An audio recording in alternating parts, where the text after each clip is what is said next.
नमस्कार. आज आपण माणसामध्ये असलेला अहंकार, गर्व आणि खुशारकी यामुळे माणूस आपल्या स्वतःच्या विनाशाला कसा कारणीभूत ठरतो हे एका धार्मिक कथेमधून पाहूया. एकदा देवाचे परमभक्त महर्षी श्री नारद मुनी हे हिमालयामध्ये एका गुहेमध्ये कठोर तपश्चर्या करण्यासाठी बसले होते. त्यांची तपश्चर्या खूप कठोर होती.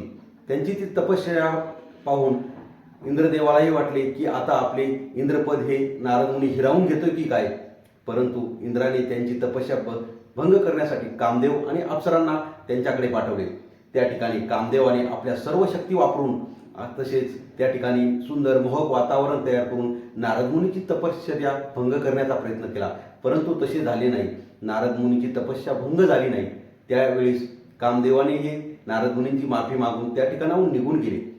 त्यावेळेस नारद मुनींना खूप अहंकार निर्माण झाला की मी कामदेवावरही विजय मिळवला आहे अशी खुशारकी आणि अहंकार ते मिरवू लागले. परंतु एकदा भगवान शिव यांनी नारद मुनींना सांगितले की तुम्ही ही खुशारकी गाजवू नका आणि चुकूनही भगवान विष्णूंना याबद्दल तुम्ही सांगू नका. मित्र या नात्याने भगवान शिव यांनी ही गोष्ट नारद मुनींना सांगितली. परंतु त्यांना खुशारकी मारण्याचा मोह आवरला नाही. ते थेट वैकुंठामध्ये भगवान विष्णूंकडे गेले आणि त्या ठिकाणी आपली खुशारकी मारत भगवान विष्णू यांना म्हणाले मी कामदेवावरही विजय मिळवला आहे. भगवान विष्णूंच्या ही गोष्ट लक्षात आली की नारद मुनींच्या मनामध्ये अहंकार भरला आहे. त्यांच्यामध्ये दोष निर्माण झाला आहे. आता हा अहंकार तर त्या गर्वाचं हरण केलंच पाहिजे.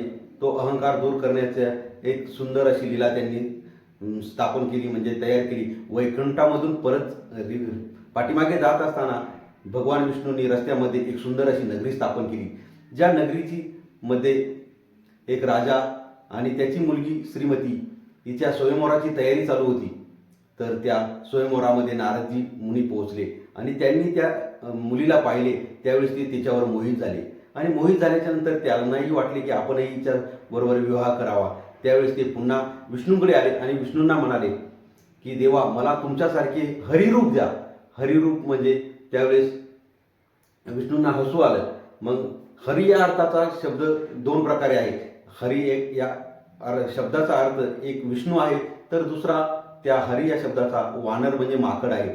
विष्णूंनी नारदाचा अहंकार नष्ट करण्यासाठी नारदांना माकडाचा चेहरा दिला आणि त्यावेळेस नारदांनी त्या स्वयंवरामध्ये एक प्रवेश केला आणि त्या ठिकाणी गेल्या सर्वजण त्यांना हसू लागले. त्या नारदांना वाटायचे आपण सर्वात सुंदर दिसत आहोत. त्यामुळे नारद त्या ठिकाणी या ठिकाणाहून त्या ठिकाणी त्या ठिकाणाहून त्या ठिकाणी त्या मुलीच्या पुढे पुढे जात होते. परंतु मुलीने त्या जे स्वयंवर चालू होते त्यावेळेस भगवान विष्णूंच्या गळ्यामध्ये वरमाला घातली आणि त्यावेळेस नारदांना खूप राग आला. त्यांनी आपला चेहरा पाण्यामध्ये पाहिला तर त्यांना ते रूप पाहून त्यांनाही खूप राग आला. त्यांनी भगवान विष्णूला त्या ठिकाणी शाप दिला. तर जेव्हा भगवान विष्णूंनी आपली माया हटवली त्या ठिकाणची तर नारदांच्या ही गोष्ट लक्षात आली की हा सगळा आपला अहंकार होता, गर्व होता. जे आपण खुशारकी मारत होतो ती खुशारकी हीच या ठिकाणी संपली होती. आणि त्यावेळेस नारद मुनींना पश्चाताप झाला व त्यांनी भगवान विष्णूची माफी मागितली. आता या ठिकाणी विचार करा, खुशारकी किंवा अहंकार हा माणसाच्या बुद्धीचा भ्रंश करते. कोणत्याही यशाचे श्रेय स्वतःकडे घेऊन प्रौढी मिरवायची नसते. फजिती आणि अपमान त्यामुळे होणारच आहे. म्हणून कधीही आपण आपल्या जीवनामध्ये अहंकार, गर्व अशा गोष्टी बाळगू नये हेच या कथेतून मला आपल्याला सांगायचे आहे. कथा आवडली असेल तर आपण लाईक करा, शेअर करा आणि सबस्क्राईब करा. धन्यवाद.